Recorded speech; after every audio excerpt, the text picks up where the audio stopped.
ሁሉም አካል ስራን መምራት ሲችል ገንዘብ በጀትን እያስተዳደረ መምራት ስላለበት እንግዲህ 185 ሚሊዮን 375,659 የዚህ ዓመት እቅድ አምና 91 ሚሊዮን ነው ነግሬያቸዋለሁ።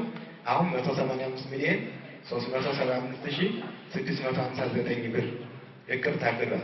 ይህ እቅድ ሲታቀድ ደግሞ ካምናው 102% ጨምሯል።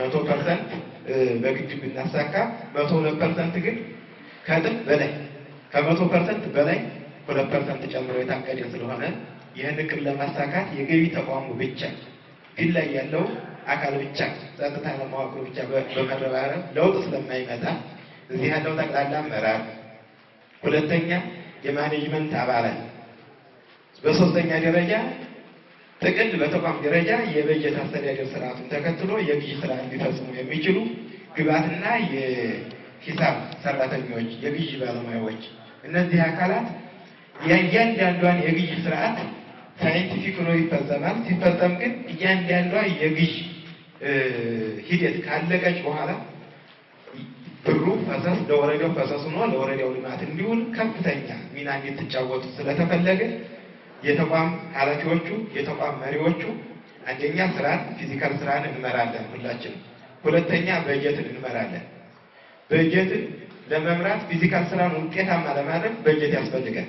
ስለዚህ በጀት የሰላማችን የልማታችን የህልውናችን ጉዳይ ነው የሚለው እዚህ መሪ ቃሉ በተቀመጠበት አግባብ የህልውናና የልማት የሰላም አማራጫችን ይሄ እስከሆነ ድረስ በተቋማት ብቻ አሁን እቅዱ በዝርዝር ይቀርብላቸዋል። አሁን በሰጡኝ መረጃ ጥቅል ከ185 ሚሊዮኑ 78 ሚሊዮኑ 28ቱ ተቋማት ላይ የሚሰበሰቡ ከግዥና ከግዥ ስራ ጋር በተያያዘ የስራ ግብርን ሁሉም ጨምሮ ማለት ነው።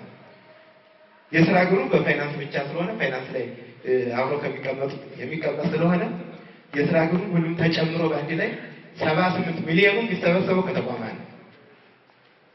78 ሚሊዮኑ ከ185 ስንወስደው 42% የሚሰበሰበው ከእናንተና ከኛ ከምናስተባብረው ነው ማለት ነው።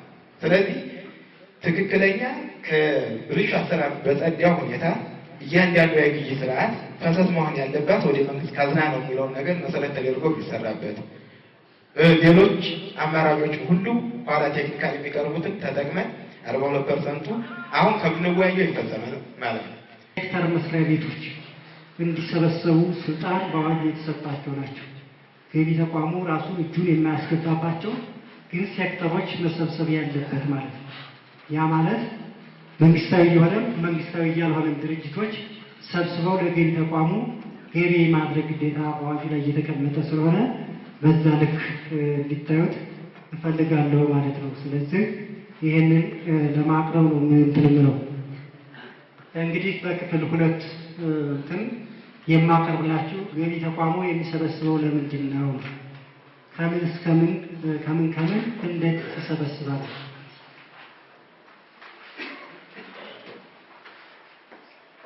ገቢ ተቋሙ የሚሰበስበው ለምንድን ነው? አንደኛ ለመሰረተ ልማት። ያለ ገቢ መሰረተ ልማት የለም።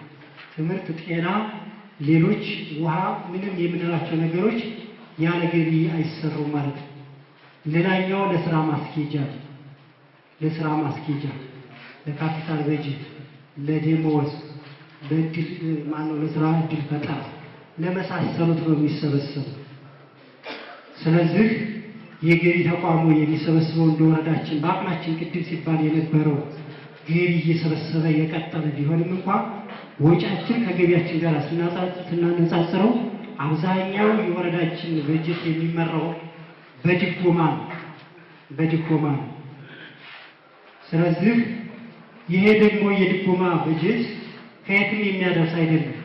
አቅማችን በራሱ የተጠናከረ መሆን መቻል አለበት የሚለውን ነገር በደንብ መያዝ ስላለብን ነውና ገቢ የሚሰበሰበው ለዚህ ነው።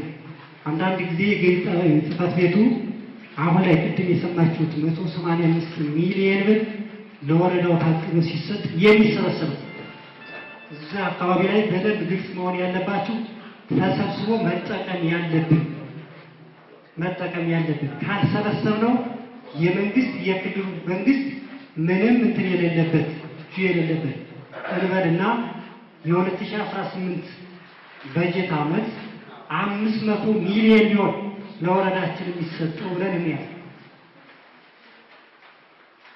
ስለዚህ ወይም 400 ሚሊዮን ብር ነው ብለን ብናስብ ከዚህ ውስጥ አሁን ቅድም የተነበበላችሁ 185 ሚሊዮን ብር የበጀት አካል ተሆኖ ተጨምሮ ለወረዳው ይመጣል። ግን ተሰብስቦ በኋላ የምንጠቀመው እንጂ ከክልል 185 ሚሊዮን ብር ድጎማ አይሰጥም ማለት ነው። 400 ወይ 500 ሚሊዮን ካልኳችሁ 185 ሚሊዮን ብር ቀንሰን የምናገኘው ነው በድጎማ ወደ ክልል የሚመጣ። ስለዚህ 185 ሚሊዮን ብር በቀጥታ ወረዳው ላይ የሚሰበሰብ ሲታይ የተሰጠን እቅድ 91 ሚሊዮን 770,128 ነው። ክንውኑ በምታዩት ልክ 92 ሚሊዮን 44,300 ያከናወነ 100.3% ነው። የዚህ በጀት ዓመት አፈጻጸማችን በድል ነው የተወጣን። ብዙም ምቹ ሁኔታ የለም። እንደምታስታውሱት ያልገባው ቢኮንነን አይገርመንም ነበር። የገባው ጭምር ግብር ለምን ይሰበሰባል እያለ የተማረው ጭምር እየኮነነን፣ ደሞዝ ተጠቃሚው ጭምር እየኮነነን ያው ይሄ ተሰብስቦ ወደ ተግባር ውሏል ማለት ነውና በድል የተፈጸመ ተግባር ነው። ይሄ ተግባር ግን የብዙ ባለድርሻ አካላት የቅንጅት ድምር ውጤት ነው። ተቋማችን ያንበሳውን ድርሻ ቢወስድም አስተዳደር ምክር ቤቱ ጀምሮ ብዙ ፈርጀ ብዙ የሆኑ ባለድርሻ አካላት አጋር አካላት ተሳትፈውበታል ማለት ነው። የጸጥታ ተቋማችን ማንሳት ይቻላል። ባለፈው ስለገመገም ነው የወረዳችን የ2018 የገቢ እቅድ ሲታይ እንግዲህ ባለፈውን ለማነጻጸር እንዲመቻችሁ 91 ሚሊዮን 770,128 ነው። አሁን የዚህን 102% ጨምሮ ነው የተሰጠው። 185 ሚሊዮን 375,659 በጣም የሚገርም ነው። የተለጠጠ ተንጠራርቶ የታቀደ በሚባል ቋንቋም የሚገለጽ አይደለም። ግዙፍ የሆነ እቅድ ነው። ታይቶም ተሰምቶም የማይታወቅ 102% ጨምሮ አይታወቅም። እንግዲህ ያው በእርግጥ ትግል ተደርጎበታል፣ ብዙ መጨቃጨቆች ተደርገውበታል፣ ግን ውጤት የለውም። ያው ክልሉ ወደ ኋላ እየቀረ ስለሆነ ሰብስቦ ይጠቀም የተሰጠው ከርዕሰ መስተዳድሩ ጀምሮ ማለት ነውና ፋይቲንግ ተደርጎበታል። ይሄን እቅድ አሜን ብሎ የተቀበለ ሰው የለም። ሲጀመርም በብዙ መጻጻፎች ምናምን ተሞክሯል፣ ግን አልተሳካም። ስለዚህ ይሄ ነው እቅዳችን። እስካሁን ያከናወኑ 15 ሚሊዮን 516,030 ነው። 8.3% ነው። ይሄ አንዳንዶቻችን የግልጸኝነት ችግር ገቢዎች የንሰበሰበ ይላል፣ በእንትና በኩል ደግሞ አልተሰበሰበም ይላል የሚባለው ፋክት ነው፣ ሪሊ ነው፣ እውነት ነው፣ ተጨባጭ ነው።